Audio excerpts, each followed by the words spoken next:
Okay, we have here backups or a back UPS 575 or 575. Okay, we're gonna check if this one has a replaceable or non-replaceable battery.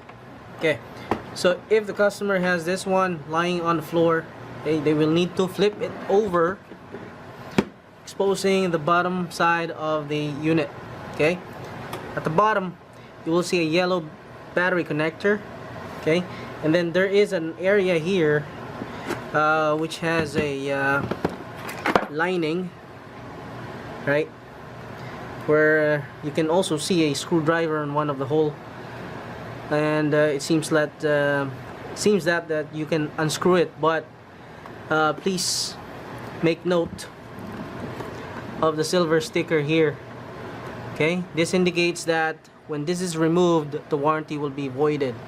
It means that this is a non-user replaceable battery, or a backups with non-user replaceable battery. Okay.